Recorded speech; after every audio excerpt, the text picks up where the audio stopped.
बिस्मिल्लाहिर्रहमानिर्रहीम। शुरू अल्लाह के नाम से जो बड़ा मेहरबान नहायत रहम करने वाला है।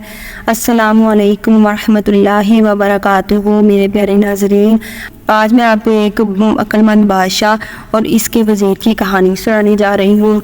तो चलिए वीडियो को स्टार्ट करते हैं। एक ज़माने में एल्डोरिया की फलती फूलती सुल्तनत में किंग सेड्रिक नाम का एक अक्लमंद और इंसाफ पसंद बादशाह रहता था। वो अपनी इंसाफ पसंदी और हमदर्दी के लिए पूरे मुल्क में जाना जाता था। लेकिन जिस चीज़ ने उन्हें वाकई काबिल ज़िक्र बनाया वो अपने काबिल एतमाम वज़ीर सर एलरिक के साथ इनका करीबी ताल्लुक़ था। इन्होंने मिलकर बादशाहियत पर हुकूमत की और हम आहंगी के साथ हुकूमत की। किंग सेड्रिक और सर एलरिक बचपन से ही दोस्त थे और जैसे जैसे वो बड़े होते गए इनका रिश्ता मजबूत होता गया। इन्होंने एक पुरअमन और खुशहाल मुमालकत के ख्वाब देखे जहाँ हर शहरी मुतमईन और महफूज होगा। वह इस वसन को हासिल करने के लिए इत्तेहाद, मेहरबानी और तलीम की ताकत पर यकीन रखते थे। एक धूप की सुबह जब दोनों दोस्त शाही बाग में बैठे चाय का घूंट पी रहे थे, इन्होंने देखा कि बच्चों का एक ग्रुप करीब ही खेल रहा है।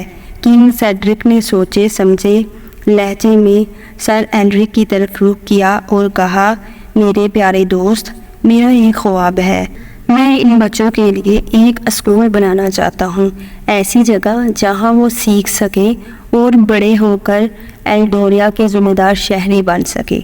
सर एलरिक गर्मजोशी से मुस्कुराए, इनकी आंखें जोशो खरोश से चमक रही थी।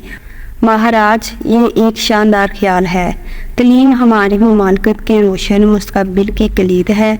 मैं अभी ज़रूरी इंतज़ामात करना शुरू कर दूंगा। और इस तरह सर एलरिक की तंजीमी सलाहियतों और किंग सेड्रिक के फराख दिल के साथ वो एल्डोरिया में पहला स्कूल बनाने के लिए निकले। तामीर तेज़ थी और जल्द ही मुमालकत के कोने कोने से बच्चे इसके क्लास रूम्स को बढ़ने लगे। स्कूल में न सिर्फ इल्मी तलीम दी जाती थी बल्कि इखलाकियात, मेहरबानी और हमदर्दी के असबाक भी दिए जाते थे।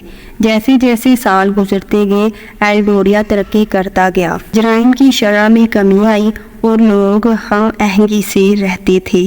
किंग सेड्रिक और सर एलरिक की हुकूमत और इत्तेहाद की बदौलत ये अमन और खुशहाली का वक़्त था। ताम एक दिन महल में एक पैगाम पहुंचा जिसमें परेशान कुन खबर थी। एक पड़ोसी रियासत ब्रिकोरिया एल्डोरिया की कामयाबी से हसरत में आ गई थी और हमला करने का मंसूबा बना रही थी। किंग सेड्रिक और सर एलरिक जानते थे कि इन्हें अपनी प्यारी सुल्तनत की हिफाजत के लिए तेजी से काम करना होगा। इन्होंने अपने इंतहाई काबिल एतमाद सिपाहियों को बुलाया और एल्डोरिया के दफा के लिए एक शानदार मंसूबा तैयार किया। किंग सेड्रिक फौज की अगली सफ़ों पर क़यादत करेंगे जबकि सर एलरिक बादशाही को संभालने के लिए पीछे रहेंगे और इस बात को यकीनी बनाएंगे कि बहरान के दौरान लोगों की ज़रूरियात पूरी हो।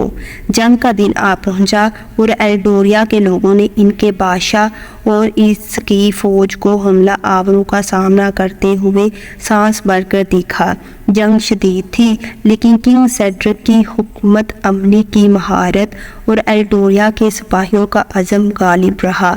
ब्रिकोरिया की अफवाज को शख्सियत हुई और एल्डोरिया में एक बार फिर अमन बहाल हो गया। इनकी फातिहाना वापसी पर किंग सेड्रिक को इसके शुक्रगुजार राया की तरफ से खुशी और तालियां बजाई गई, लेकिन वो जानता था कि इसमें से कोई भी अपने अजीज दोस्त सर एलरिक की अनमोल शराकतों के एतराफ़ में किंग सेड्रिक ने ऐलान किया, आज से सर एलरिक को डेविड एलरिक के नाम से जाना जाएगा और वो एल्डोरिया के शरीक हुक्मरान के तौर पर मेरे साथ तख्त का इश्तराक करेंगे। और यूं किंग सेड्रिक और डेविड एलरिक के दरमियान रिश्ता और भी मजबूत हुआ और वो मिलकर हुकूमत, मेहरबानी और अपनी बादशाहियत के रोशन और खुशहाल मुस्तकबिल के साथ एल्डोरिया की क़यादत करते रहे। प्यारे नाज़रीन, मुझे उम्मीद है कि आपको मेरी ये वीडियो पसंद आई होगी। अगर आप इस तरह की मज़ीद कहानियाँ देखना चाहते हैं तो प्लीज़ मेरे चैनल को लाइक करें, सब्सक्राइब करें और घंटी के बटन को दबाना ना भूलिएगा। अब मुझे दें इजाज़त। अल्लाह हाफिज़।